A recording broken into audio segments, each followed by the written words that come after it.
2차 세계대전 이후 최고조에 달한 핵위기. 핵무기를 쓸 수 있다는 한 남자. Для защиты России и нашего народа мы, безусловно, используем все имеющиеся в нашем распоряжении средства. Это не блеф. 푸틴. 그는 핵 버튼을 누를 것인가? 안녕하십니까. 국제뉴스 프로파일링 뜨거운 세계 MBC 아나운서 이휘준입니다. 안녕하세요. 뜨거운 세계 MC 마리엘입니다. 예, 자, 두 분의 전문 기자도 나와 있습니다. 안녕하세요. 자, 지난주에 첫 방송에 나갔습니다. 우리 권 기자님이 예능보다 더 재밌게 하겠다라고 했었는데 마리엘 씨 어땠어요? 너무 재밌었죠. 시간 가는 줄도 몰랐어요. 기분 안 좋았습니다. 왜요, 여기서 왜요? 2시간 동안 녹화라고 제가 1시간 넘게 떠들었는데 제 분량이 몇 번밖에 안 나왔어요. 통편집 됐더라고요. 근데 알 기자님 저보다 방송 오래 했는데 네. 이건 방송용 멘트인지 아닌지 아직 구분이 잘 안 되는 것 같아요. 저는 기자이다 보니까 오직 팩트입니다. 진심이었어요. 이제 빨리 본격적으로 시작을 해야 될 것 같은데요. 오늘 정말 중요한 한 분 모시기 어려웠습니다. 자, 한국외대 노학과 재성원 교수님 나오셨습니다. 안녕하십니까? 네, 안녕하십니까? 예. 네, 이 재성원 교수님은요, 우리나라 최고의 러시아 전문가이신데, 이분이랑 얘기를 하면요, 너무너무 재밌어가지고 재밌는 얘기 굉장히 많이 하시거든요. 시간 가는 줄을 몰라요. 그래서 오늘 정말 기대가 됩니다. 네. 예, 부담도 되고 아직 좀 얼떨떨하지만 최선을 다해보겠습니다. 지금 러시아가 우크라이나를 침공한 지 벌써 9개월째입니다. 공 기자님, 전쟁 이렇게 길어질 거 예상하셨습니까? 정말 이거 예상한 사람이 없었죠. 근데 네. 그 중에서도 푸틴은 정말 이 상황을 예상하지 못했을 거예요. 실제로 전쟁 6개월 전만 하더라도 러시아의 전문가들이 TV에 나와가지고 3, 4일이면 충분해. 4일까지도 안 갈 거야라는 예상을 한 사람들이 대부분이었다고 해요. 저는 전쟁이 시작하기 바로 이전 날에는 현지인 특파원이랑 연결을 했거든요. 라이브로. 그때 그분이 이 말을 했어요. 우리 오늘 밤에 버틸 거라면 이 전쟁이 장기화될 거예요. Abi peki diyorlar Rusya bu savaşı ne kadar da uzatır diye düşünüyorsunuz? Bu savaşın uzaması Ukrayna tarafının göstereceği dirence bağlı hocam.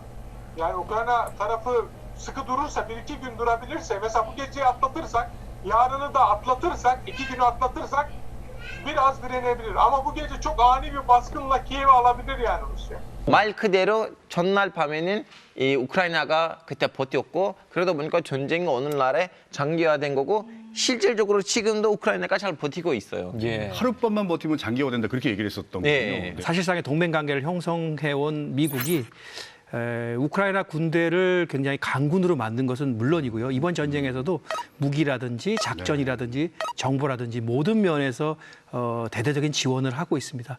그 결과로 이 전쟁이 국지전에서 국제전, 더 나아가서는 이른바 러시아와 미국의 패권 전쟁으로까지 발전하는 양상입니다. 그런데 문제는 이제 전쟁이 길어지면서 푸틴이 핵 버튼을 누를 수 있다는 거잖아요. 이 푸틴이 왜 이렇게 핵을 언급하는지를 알려면 이 전쟁의 양상이 언제 어떻게 바뀌었는지 우리가 알아야 합니다.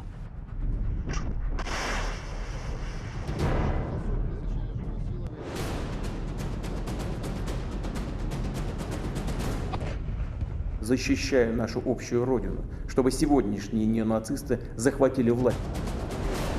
За Россию! За победу! Ура!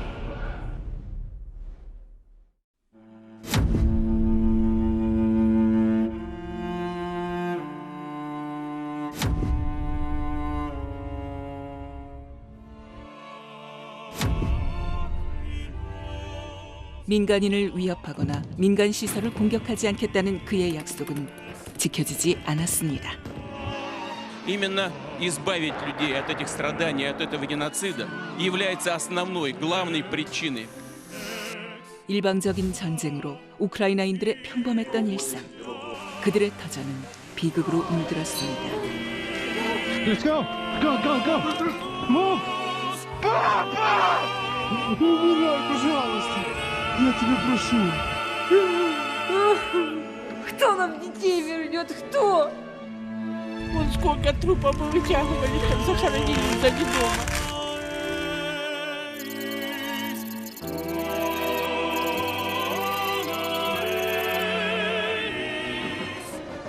그리고 마침 우크라이나의 동부 바라클리아를 개전 이후 반년 만에 러시아로부터 전격 탈환하며 반격에 나선 우크라이나. День перемоги над нацизмом. Ми боремось за нову перемогу. Шлях до неї важкий, але ми не сумніваємось, що переможемо. 러시아의 합병 선언 하루 만에 도네츠크주 리만 지역을 수복하고 승전 기세를 몰아 푸틴에게 굴욕을 안긴 우크라이나. 러시아는 피해 보복을 선언했고 전쟁은 총력전으로 치닫고 있습니다. 수세에 몰린 러시아는 핵전쟁까지 경고합니다. Уверен, ничего мы не потеряли и ничего не потеряем.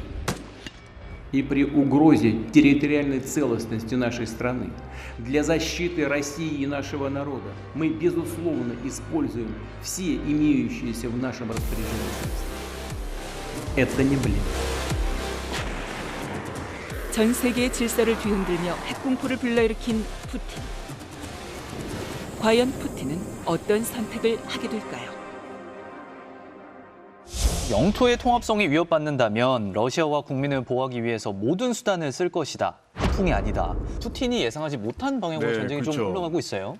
우크라이나 북동부 하르키우 지역을 점령했다가 우크라이나군이 반격을 해서 여기서 철수하는 일이 있었고요. 그리고 푸틴 대통령의 어떤 자존심이라고 할 수 있는 크림 대교에서 폭발이 일어났죠. 그래서 이 대교는 사실은 푸틴의 상징이에요. 자존심의 뚜렷한 상징인데 개통식 때는 푸틴이 어떤 연출까지 했냐면요. 트럭을 본인이 직접 이렇게 몰고 갔어요. 폭파되는 자체가 아마 푸틴을 너무 많이 화가 나게 만든 것 같아요. 큰 의미가 있는 거군요, 교수님. 근데 이 의미는 첫 번째는 크림반도에 대한 러시아의 영유권을 상징하는 그런 의미가 있고요. 예. 두 번째로는 크림반도의 어떤 생명선 그리고 이제 전쟁이 벌어진 이후에는 남부 전선에서의 중요한 보급로 역할을 했습니다. 거기다가 지난달 병합했던 동남부 4개 주에 계엄령까지 선포했잖아요.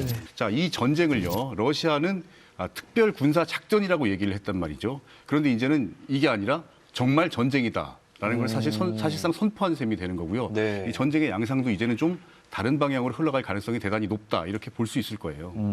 자, 이런 상황에서 러시아가 핵 추진 잠수함을 이동시키고 있다. 근데 여기에 지구 종말의 무기를 실었다. 이런 이야기가 있어요. 이게 무슨 얘기입니까? 네, 그 포세이돈이라는 핵무기를 싣고 북극 쪽으로 갔다 뭐 이런 얘기인데요. 예. 1961년에 옛 소련에서 북극에서 핵실험을 하는데요. 이 폭탄의 이름이 차르 봄바. 히로시마 원자 폭탄의 3,800배의 위력을 나타냈고요. 이 포세이돈이라는 무기의 위력은 이 차르 봄바의 2배나 된다고 그래요. 포세이돈 도지잖아요. 그 500m의 이제 쓰나미를 일으키고 그리고 1,500m 안에 있는 모든 생물을 없애버리거든요. 일단 한국으로부터 좀 멀리 있어서 우리는 안전하긴 하지만 유럽 사람들한테는 어마어마한 공포예요. 이거. 그렇죠.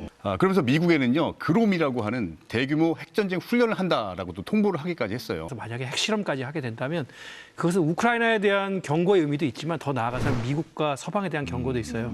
계속해서 우크라이나를 지원하면은 핵전쟁으로 이게 갈 수도 있다. 이런 일종의 이제 군사적 시위를 하는 거죠. 자, 이렇게 핵이라는 이야기를 계속하고 있는 푸틴. 대체 어떤 사람인지 좀 알아봐야 될 것 같은데 우리 마리엘 씨는 이웃 국가에 살았잖아요. 네. 유럽에서의 푸틴 어떤 이미지입니까? 사실 좋았던 적이 없었죠. 그리고 이제 지금 상황 때문에 더 안 좋아졌고요. 네. 요즘 뭔가 푸틴이 이성을 잃었다고까지 생각을 하고 있어요. 완전 유럽이랑 달라요. 튀르키예에서 오히려 푸틴을 이렇게 보고 있어요. 그래, 이 철이 없는 서양 세력을 무릎 꿇게 만드는 사내의 형님이 아닌가. 푸틴처럼 강하게 나와야지 서양 사람들이 정신을 차리는 거 아니야라고 하면서 오히려 푸틴을 좀 살짝 부러워하는 이상한 인식이 있어요. 예. 이런 이미지가 어떻게 왜 만들어졌는지를 우리가 사실은 파악을 해야 돼요. 왜냐하면요 이 이미지하고 이번 전쟁하고 밀접하게 관련이 돼 있기 때문입니다. 시베리아 한복판에 한 남자가 등장했습니다. 옷을 벗고 낚시하는 대통령. 이곳은 러시아입니다. 벌판을 질주할 때도 몸을 드러내고 흰두루미에게 비행을 가르칩니다. 가죽 재킷을 입은 대통령이 오토바이를 타고 달려오고 혹한의 날씨에도 얼음물에 뛰어듭니다. 강한 지도자 푸틴입니다. 어릴 때부터 유도를 배웠던 푸틴.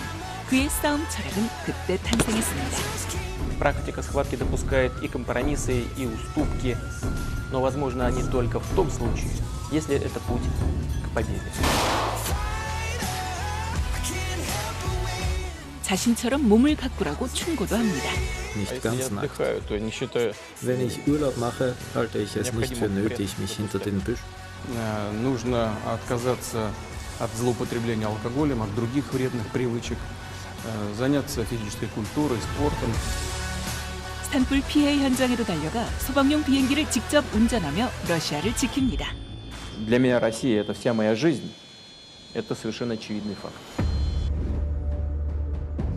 임금을 지불하지 않은 재벌들은 한데 모아서 직접 혼을 냅니다.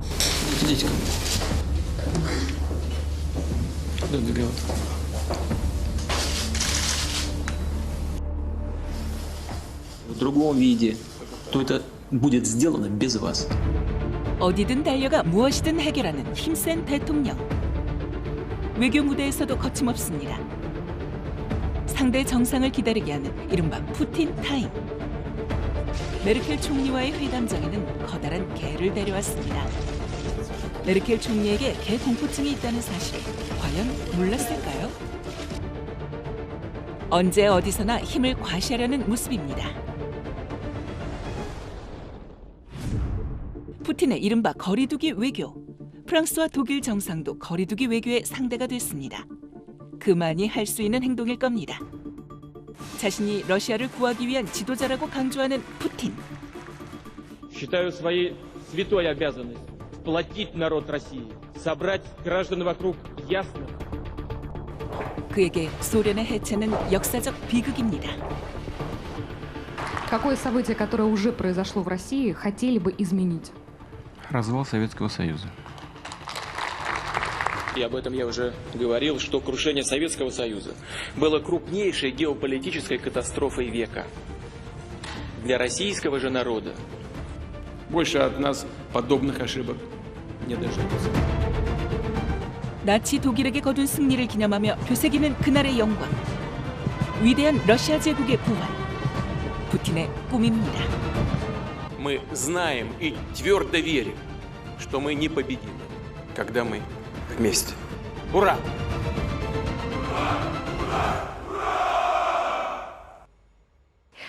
보통 세계 지도자들은 소탈하고 서민적인 이미지를 많이 보여주려고 하잖아요. 네. 그런데 푸틴은 그들과 다르게 너무하다 싶을 정도로 웃통도 벗고 막 말 타고 뭐 얼음을 입수하는 등 이런 강한 이미지를 많이 집착하는 것 같은데 뭐 이유가 있을까요? 러시아는 역사적으로 오랜 시간 동안 외부의 침략에 시달려 왔어요. 멀리는 몽골 침략에서부터 뭐 나폴레옹의 침공, 그다음에 2차 대전 때 히틀러의 침공, 이때 어마어마하게 많은 사람들이 죽었죠. 그래서 러시아 사람들은 지도자가 뭐 경제를 발전시키고 부패를 척결하고 이런 것보다는 자신들을 안전하게 지켜주는 굉장히 강력한 힘을 가진 지도자를 원한다고 그래요. 그래서 어떤 강한 남자의, 강한 지도자의 이미지를 잃는다는 것은 권력을 잃을 수도 있다는 것을 뜻하는 거죠. 푸틴 대통령 바로 직전에 1990년대 러시아 대통령이었던 옐친 같은 경우에는 굉장히 별명이 움직이는 종합병원이었습니다. 그만큼 굉장히 많이 술도 많이 마시고 건강도 매우 안 좋았고 그러다 보니까 2000년대에 굉장히 젊은 나이, 40대 젊은 나이에 등장한 푸틴 대통령에게 열광을 할 수밖에 없었습니다. 과거의 지도자들이 이렇게 좀 병약했다고 했을 때 좀 이해가 되네요. 이렇게 막 우통을 벗고 이렇게 하는 모습이 건강해 보이긴 하네요. 네. 자, 알 기자님, 이게 지지율과도 좀 관련이 있을까요? 물론이죠. 네. 그렇게 있어야지 지지율이 올라가는 거예요. 이것 때문에 옐친이 지지율이 없었고요. 특히 푸틴이 이제 제천 전쟁을 하고 난 다음에 지지율이 확 올라갔어요. 그리고 이번에 전쟁 터지기 전에도 그 지지율이 이제 71%인데 지금 80%에 올라갔거든요. 푸틴이라는 사람의 정체성을 파악을 하려면 이분의 어떤 성장 과정부터 좀 봐야 되는데 아버지가 나치와의 전쟁에 참전했던 상위 군인이에요. 푸틴은 그래서 매년 전승기념일이 되면은 아버지의 사진을 이제 가슴에 품고 전승기념일 행사에 참석을 한다고 하죠. 그래서 전승기념일 날 들고 행진한다고 하셨는데 러시아에서 불멸의 연대라는 그런 행사를 합니다. 소련 시절 강대국 시절에 소련의 위상이 높았던 시기 향수를 좀 현대로 소환하고 싶어요. 일종의 이제 기억 정치를 하고 있다고 볼 수 있겠습니다. 예. 자, 이 얘기도 좀 해봐야 될 것 같아요. KGB. 잔인하기로 악명 높은 비밀 경찰이잖아요. 푸틴이 고등학교 시절 때 애국심이 너무 뿜뻔하니까 고등학교 때 가서 신청을 했어요. 그냥 KGB로 받아주십시오. 제가 나라를 위해서 싸우고 싶습니다. 고등학교 때? 네. 근데 이제 KGB 사람들이 아직 괜찮긴 한데 너무 보기 좋긴 한데 당신 가서 좀 내 학교 졸업을 하고 와야 된다고 하니까 그분이 이제 가서 법대에 들어가고 졸업하고 난 다음에 KGB에 들어갔어요. 실제로 러시아라는 나라는요, 역사적으로 이 비밀스러운 정보 조직의 영향력이 굉장히 강했던 나라예요. 그래서 멀리는 16세기 이반 뇌제 때부터 오프리츠니키라고 하는 이 황제의 비밀 경호 조직이 있었고요. 이후에 표트르 대제 때도 이런 사람들이 사실은 국정을 좌우하다시피 했어요. 그리고 1917년에 볼셰비키 혁명 이후에도요, 체카라고 하는 일종의 비밀 경찰 조직, 어떤 공안 조직 같은 게 있어서 이 사람들이 또 실제로 나라를 운영하기도 했죠. 근데 푸틴 스스로도 굉장히 본인이 KGB에 근무했다는 것에 자부심을 가지고 있습니다. KGB는 몇몇 아주 엘리트들만 갈 수 있는 곳이에요. 그리고 이들은 강대국 소련을 우리가 이끌어간다는 이런 일종의 선민의식도 있습니다. 동독에 파견 근무를 하던 중에 1989년에 베를린 장벽이 무너졌고요. 또 시위대가 KGB 건물을 공격하는 일도 있었습니다. 그런데 본부에서는 어떠한 훈령도 받을 수가 없었어요. 그러니까 국가가 굉장히 부재한 상황을 경험한 거예요. 푸틴 대통령은 이 KGB 시절에 아주 그 영광스러운 그런 기억도 있지만 또 다른 한편으로서 국가의 약화, 더 나아가서 국가의 붕괴가 굉장히 혼란을 가져오고 그것이 대다수 국민들에게 재앙이 될 수 있다. 이런 생각을 해서 강력한 국가에 대한 열망을 계속 이어나간 것 같아요. 그분이 그때는 느낀 거 뭐냐면 조그만한 무슨 시민들의 움직임이 있고 저항이 있을 때는 그냥 냅두면 이런 결과를 만든다. 그래서 시민들이 우리가 예상하지 않는 어떤 저항에 나설 때는 애초부터는 잡아야 된다라는 생각을 하게 된 거예요. 그러니까 요약하면 푸틴의 정체성은 참전 용사 그리고 KGB 이렇게 두 가지로 좀 만들어진다. VCR에서도 보셨지만 푸틴이 뭐라고 얘기를 합니까? 소련의 붕괴야말로 20세기의 가장 커다란 재앙이다라고 말을 하잖아요. 이러면서 애국심에 넘치는 젊은 KGB 요원 푸틴은 대러시아 제국의 부활을 꿈꾸게 되는 거죠. 그래서 우크라이나가 러시아의 영향력에서 떨어져 나가 친소방 정쟁을 펼치는 거 볼 수가 없는 거군요. 두고 볼 수가 없죠. 키우를 중심으로 해서요. 9세기부터 우리가 키예프 공국이라고 하는 그 거대한 연맹 국가가 있었습니다. 그런데 13세기에 몽골이 이제 침입을 하고요. 그래서 여기가 이제 풍비박산이 나요. 그래서 일부 세력들이 옮겨가서 모스크바 공국을 세우고 이게 어떤 러시아의 기초가 됩니다. 그래서 푸틴하고 주변 사람들은요, 이 우크라이나의 키우를 러시아 문명의 기원, 요람으로 보고 있는 거죠. 튀르키예에서는 불과 몇십 년 전까지만 해도 루스 하면 우크라이나 사람이었고요. 그리고 모스크바 하면 러시아 사람이었어요. 니콜라이 고골 같은 경우에는 아는 분들이 많을 겁니다. 러시아의 문학가로 알려져 있는데 이분은 사실 우크라이나의 폴타바 지방 출신이에요.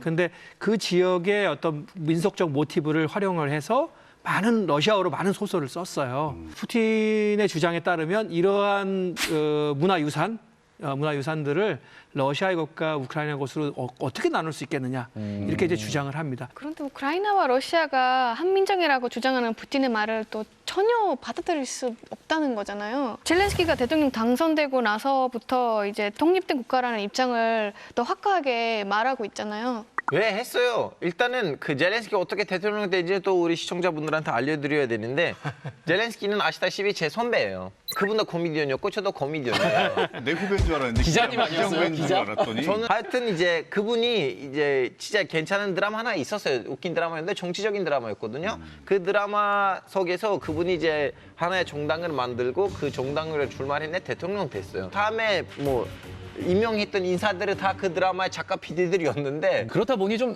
젤렌스키 대통령한테는 걸림돌이 있었던 것 같아요. 아무래도 정치적인 세력이 없다 보니 좀 나토나 친서방 정책 이런 거를 펴려고 했던 것 같습니다. 지금으로부터 22년 전 공연하는 코미디언과 관람객으로 만났던 두 사람.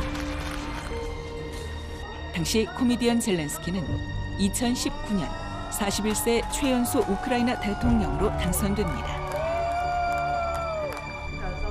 그리고 젤렌스키의 친서방 행보로 두 사람의 갈등이 폭발했죠. 나토 가입을 위한 사전 단계인 회원국 자격 행동 계획에 참여하는 것이 우크라이나의 최대 현안입니다. 이 계획은 러시아에 대한 확실한 신호가 될 것입니다. 러시아는 참지 않을 것이라고 반발했습니다. 우크라이나가 나토에 가입한다면 우크라이나 동부에서 모스크바까지 7분에서 10분이면 미사일이 날아옵니다. 이건 레드라인을 넘는 일이죠. 결국 러시아의 침공이 시작됐고 참혹한 전쟁이 9개월 넘게 이어지고 있습니다. 푸틴이 저렇게 강하게 반발하는데도 이제 젤렌스키는 계속 기존의 생각을 바꾸지 않았잖아요. 네. 그래도 아무 일도 없을 거라고 생각을 했을까요? 자, 그런데 여기서 재밌는 게요. 푸틴은요. 젤렌스키가 대통령이 되기를 바랐다는 거예요. 또 러시아와 갈등 관계에 있었는데 이 문제를 뭐 온건한 방법으로 해결할 수 있을 거라는 좀 기대가 있었습니다. 그런데 이제 젤렌스키 대통령이 막상 당선된 이후에는 오히려 더 친서방 기조를 더 강화합니다. 나토 가입, EU 가입을 더 적극적으로 추진하고요. 또 미국과의 사실상 동맹 관계에 가까운 전략적 파트너십도 강화하고 군사적인 지원도 많이 얻어내고요. 젤렌스키는요, 이렇게 미국을 등에 업고 러시아가 정말 싫어하는 일들을 계속했어요. 그리고 이게 러시아의 침공으로까지 이어졌죠. 자, 하지만 지금의 어떤 우크라이나의 처참한 피해를 생각을 하면은요, 어떻게든 좀 전쟁은 좀 막았으면 어땠을까라는 그런 생각을 떨치기는 좀 어렵죠. 저도 좀 아쉬운 점이 있는데요. 네. 일단은 뭐 미국이 조금만 더 러시아의 요구, 그러니까 안보적인 러시아의 우려를 해소시킬 수 있는 조금의 적극적인 노력을 했으면 좋지 않았을까 이런 생각도 들고요. 자, 공 기자님, 이 전쟁은 그러면 언제쯤 끝날까요? 네, 푸틴이 이 전쟁을 끝내려면은요, 한 가지밖에 없어요. 이 전쟁에서 승리하는 거죠. 근데 지금 상황을 보면은 이거 굉장히 좀 어려워 보이잖아요. 자, 러시아 국민들도요, 처음에는 푸틴이 전쟁에서 쉽게 승리할 거라고 생각을 해서 지지를 했는데 전쟁이 장기화되면서 이 국민 여론, 국내 여론이 좀 흔들리고 있죠. 바로 이 여론이 푸틴에게는 또 다른 변수가 되고 있는 겁니다. 강한 지도자로 남기 위해 이번 전쟁에서 질 수 없는 푸틴. Победа будет за нами. 하지만 전쟁은 그의 뜻대로 흘러가지 않았습니다. 일주일 간격으로 러시아의 전투기가 2번이나 민가로 추락하는 사고가 발생한 상황.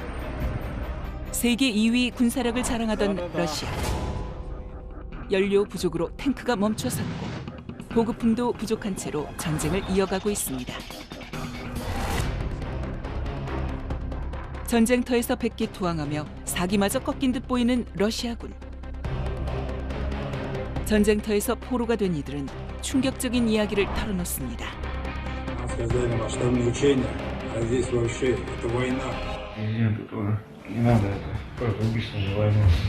Мы, как и многие другие, боимся того, что нас против нашей воли могут призвать и отправить убивать мирных людей в чужую страну, в Украину. 우크라이나에서 밝힌 러시아군의 사망자 수는 약 6만 5천 명. Кто не хочет участвовать в этой преступной войне, но кого отправляют на войну. Я еще раз напомню об одной возможности.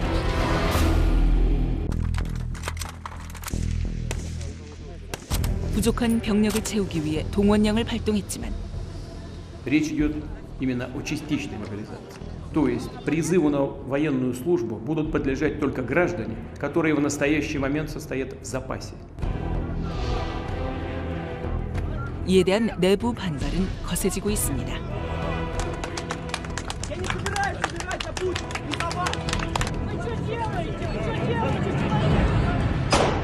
징집을 피하려는 목숨을 건 사투가 벌어지고 자국을 탈출하려는 이들로 혼돈에 휩싸인 러시아. And start mobilization, and it's just insane. It's crazy.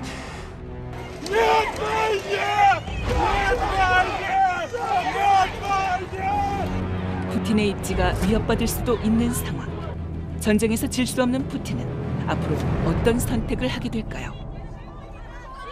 자, 예비군 30만 명 동원령 일주일 만에 약 10만 명이 카자흐스탄으로 탈출했다. 이런 그렇죠. 보도가 나왔었어요. 에스토니아는 이 러시아와 국경이 맞닿아 있는데 그 분위기는 어때요? 에스토니아는 사실 옛날 소련 국가예요. 확실히 러시아에 대한 그런 반감이 존재했고 이제 이 전쟁 때문에 이 분노가 더 커져 있는 상태죠. 네. 지금 9월 19일부터는 에스토니아와 라트비아, 리투아니아, 폴란드까지 아예 러시아 관광객을 금지시켰어요. 자, 예비군 30만 명 동원령을 내린 이후에 푸틴의 지지율이 급락하는 추세를 보입니다. 네. 지난 3월에 80%를 넘어선 이후에 처음으로 이제 6%포인트가 떨어져서요.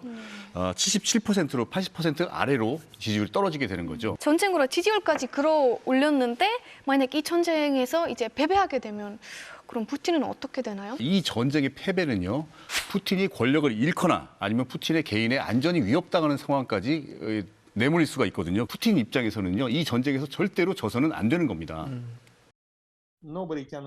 전쟁에서 진다면 푸틴이 항복하는 대신 핵무기를 사용할 수도 있다는 걸 부정할 사람은 없을 겁니다. 전쟁에서 지고 항복하는 것은 러시아에서의 권력을 잃는다는 걸 의미하니까요.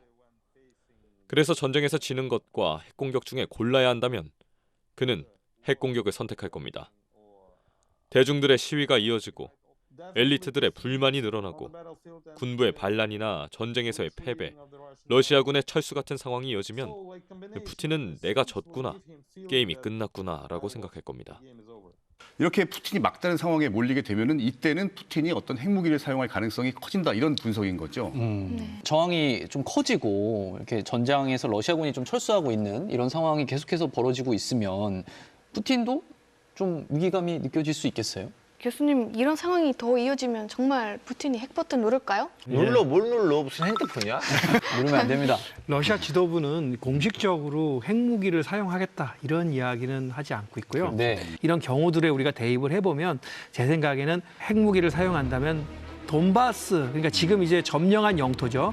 점령한 영토를 상실할 위기에 놓이거나 또 크림반도를 상실할 위기에 놓이거나 이런 경우에는 핵무기를 사용할 수 있는 가능성이 있지 않을까 조심스럽게 한번. 그 상황이라는 거는 예. 전쟁에서 뭐 최소한 지는 거와 같은 상황과 그렇죠. 유사하니까요. 예. 이 유럽 사람들이 러시아는 혹시나 모르니까 할 수도 있잖아요. 그 가능성이 없지 않아 있긴 있으니까 핵 대피소들을 여기저기 설치했어요. 뭐 특히 지금 우크라이나가 제일 많이 열심히 준비하고 있고요. 중요한 이제 시설들 밑에다가 핵 대피소들을 만들었는데 안 쓰기는 바라죠, 우리가. 자, 우리도 좀 생각해봐야 될 문제가 있다고 합니다. 이 핵 무기 사용의 문턱이 낮아지고 있다는 이런 느낌이 드는데 이 상황을 또 지켜보고 있는 사람이 또 있다고 하는데요.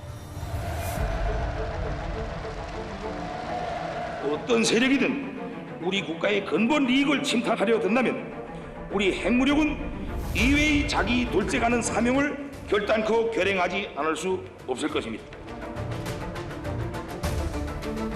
핵 위협을 포괄하는 모든 위험한 시도들과 위협적 행동들을 필요하다면 선제적으로 철저히 제압 분수하기 위하여 우리의 국권을 수호하는 데서는 한치도 양보하지 않을 우리 당의 강대강 정면 승부의 투쟁 원칙을 주도권을 완전히 쟁취할 수 있게 핵 전략 무력 운영 공간을 계속 확대해 나가야 한다고 하셨습니다.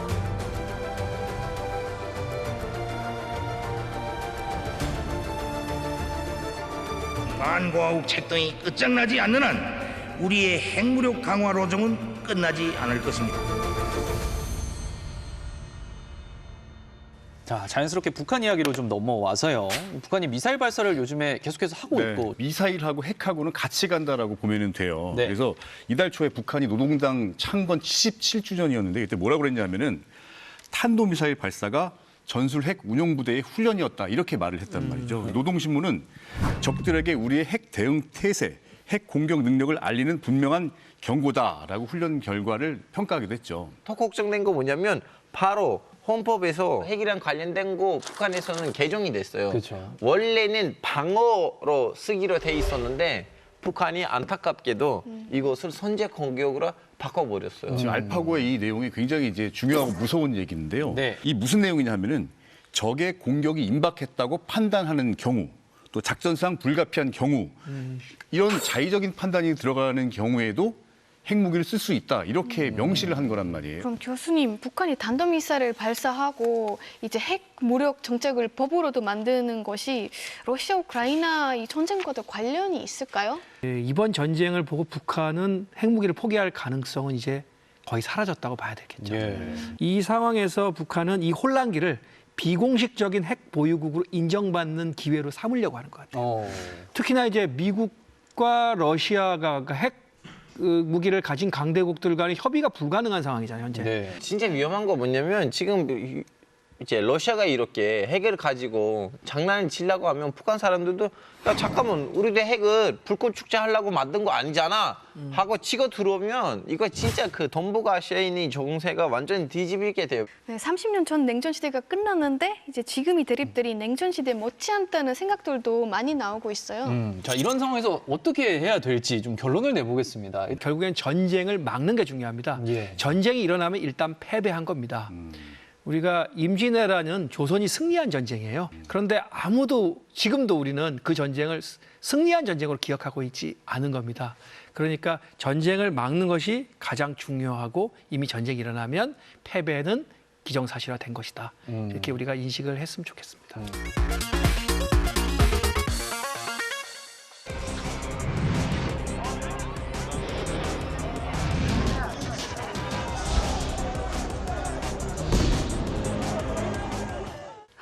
네, 요즘 에너지와 식료품 가격이 많이 오른다는 거죠? 네, 이게 고물가가 40년 만에 최악인데 이게 러시아와 가까울수록 이 물가가 정말 더 최악이라고 합니다. 먼저 이제 가볼 곳은 우리 마리엘 씨의 고향 에스토니아입니다. 드디어 에스토니아 소식이 나왔네요. 가봐야죠. 제 고향 에스토니아는 지금 20% 넘는 물가 상승률이 계속 지속되고 있고 사람들의 한숨 소리가 끊이지가 않아요.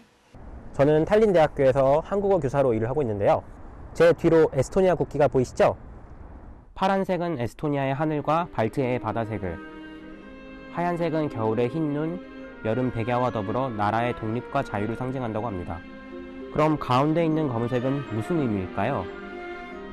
에스토니아의 검은 땅을 의미하기도 하지만 700여 년간 다른 나라의 침략과 지배를 받았었던 에스토니아의 어두운 역사를 나타내기도 합니다. 그런데 요즘 이 검은색이 많이 돋보이는 것 같아요. 어두워지는 경제 전망 때문인데요. 러시아가 우크라이나를 침공한 지난 2월부터 에스토니아, 라트비아, 리투아니아 이렇게 발트 3국의 물가 상승률이 일제히 두 자릿수를 넘더니 7월부터는 내내 20%대에 머물고 있습니다. 유럽연합 내에서 유로화를 쓰는 19개 나라 평균보다도 2배가 훨씬 넘는다고 하는데요. 마트에 와서 직접 물어봤습니다. Ja ennem selle hind oli umbes 60 senti, aga nüüd on üle 1 eurot. Ja samuti ka teiste kõige vajalike toiduainete hind on tõusnud vähemalt 20% võrra. 발트 3국의 물가 상승률이 유독 고공행진하는 데에는 최근 가격이 치솟은 에너지와 식료품이 가계 지출에서 차지하는 비중이 다른 나라들보다 높다는 데 이유가 있다고 합니다. 물가 말고도 고민거리는 또 있습니다. 러시아 침공 이후 우크라이나를 떠나 에스토니아에 와서 머무는 난민이 5만 명에 이르는 것으로 추산되는데요. 130만 명의 에스토니아 인구의 4%에 달하는 난민들이 마트 등의 일자리를 대신 차지하면서 저소득 계층의 실업률에까지 영향을 미치고 있습니다. 그럼에도 불구하고 에스토니아는 한때 GDP 대비 우크라이나를 가장 많이 도와준 국가로 주목을 받기도 했었는데요.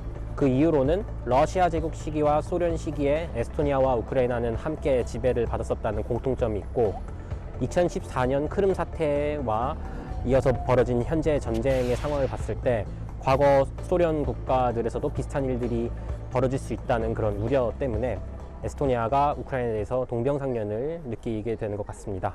지금까지 에스토니아에서 전해드렸습니다. 다음으로 EU의 본부가 있는 벨기에 브뤼셀로 가보겠습니다. 안녕하세요. 저는 벨기에 사는 양세민입니다. 벨기에는 유럽연합 사무실이 있어서 유럽의 심장이라고도 불리우는데요. 얼마 전 이곳에서 유럽연합 정상회의가 열렸는데 그 기간에 맞춰 임금 동결에 항의하는 시위가 벌어졌습니다. 물가 상승 때문인데요. 특히 날씨가 추워지는데 전기와 가스 비용이 너무 올라 지금의 소득으로는 생활비를 감당하기 힘들기 때문입니다. Parce que la condition de vie devient insupportable, vraiment très très difficile. 저 같은 경우는 지난달 전기값이 작년에 비해서 10배 가까이 더 나왔습니다. 주변 사람들은 훌쩍 뛴 식료품 가격에 장 보러 나가기가 무섭다고 합니다. J'ai aussi comparé beaucoup de magasins pour essayer de voir où est-ce que je pourrais trouver le prix le moins cher, mais je pense que tout a augmenté partout, donc c'est un peu similaire chez tout le monde, ce qui est un peu triste au final. 맥주 사랑이 각별한 벨기에 사람들이지만 요즘은 카페에서 맥주 한 잔 마시기도 부담스러울 정도입니다. Même une bière, c'est augmenté parce que tout augmente, les restaurants, les bars. Donc maintenant, on se pose vraiment la question, qu'est-ce que ça va devenir par la suite? Parce que nos salaires, eux, n'ont pas augmenté. Donc voilà. C'est très chouette de pouvoir boire des verres dans les bars avec des amis et profiter du bon temps, tout ça. C'est juste qu'on ne sait pas combien de temps ça va durer parce qu'avec l'inflation... 브뤼셀의 한 식당은 전기와 가스 없이 촛불을 켠 채 숯불로 익힌 요리를 먹는 이벤트도 열었습니다. L'idée est un peu de retourner à la caverne. Les clients ce soir mangeront un peu plus froid, peut-être, ou des choses un peu plus crues. 러시아 우크라이나 전쟁이 길어지면 유럽 경제 전체가 깊은 수렁에 빠질 수 있다는 경고가 나오고 있습니다. 요즘은 도시 전체가 우울한 기분입니다. 빠른 시일 내에 전쟁으로 인한 에너지 위기를 극복하였으면 좋겠습니다. 지금까지 벨기에에서 전해드렸습니다. 자, 이번엔 해외 특파원이 보내준 소식인데요. 지금 이맘때쯤 뉴욕 센트럴파크는요, 단풍이 아주 절정이라고 합니다. 그런데 뉴욕 관광 필수 코스 센트럴파크가 기후변화에 취약하다고 하네요. 뉴욕 맨해튼 한복판에는 진짜 숲이 있습니다. 맨해튼의 허파이자 뉴요커의 쉼터인 센트럴파크입니다. 1876년 완공된 이 공원은 축구장 400개 정도의 크기인데 해마다 4천만 명 이상이 찾고 있고요. 유지, 운영비의 80%가 뉴요커들의 후원금이라고 하니 그야말로 시민에 의한, 시민을 위한 공원입니다. With your dog? Yes, come very early in the morning, and then because the dogs can run around with no leash, and then we come back in the afternoon. 공원 곳곳을 둘러봤는데요. 제일 먼저 반겨주는 건 공원의 악사들이었습니다. 영원한 추억을 남기는 연인들도 많이 볼 수 있었습니다. Since we're already here in Manhattan, why not Central Park, right? And since it's fall, the colors are really nice. 황금빛 느릅나무가 환상적인 터널을 이루고 있는 이곳 센트럴파크의 더몰은 뉴욕의 가을을 상징하는 대표적인 길입니다. 그런데 올해 센트럴파크의 가을, 뭔가 심상치 않다고 합니다. 단풍이 늦고 빛깔도 예년 같지 않다는 거죠. It does feel a little bit different this year. Like it's warmer, so it hasn't been as bright and vibrant as it normally is. 지난 여름의 폭염과 가뭄 때문에 나무가 단풍을 보여줄 틈도 없이 일찍 말라버린 결과라는 겁니다. Early coloration and early senescence, which is the dying off of the leaves, that's happening now as a response to that significant drought we've had during the summer. 상황이 너무나 심각하다 보니 센트럴파크 관리단은 올해부터 기후변화가 공원에 미치는 영향을 조사하는 작업에 착수했다고 하네요. 기후 위기는 이렇게 우리의 작은 일상에도 구석구석 스며들고 있습니다. 뉴욕에서 전해드렸습니다. 자, 뜨거운 세계, 정말 이 뜨거운 국제 이슈를 전해드렸는데요. 우리 소감을 안 들어볼 수가 없겠습니다. 권 기자님, 기획하셨는데 어떠셨어요? 2회에 걸쳐서 이렇게 방송을 준비를 했는데 네. 저는 참 재밌었습니다. 재밌고 의미도 있었고요. 오늘 방송을 끝내면서 드는 생각은 정말 전쟁은 정말 피해야 된다.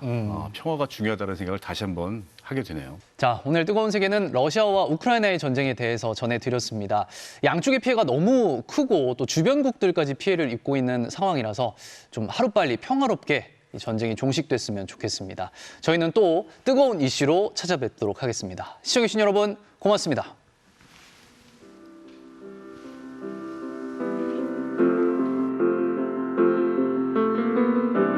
Imagine there's no heaven. It's easy if you try. No hell below us. Above us, only sky.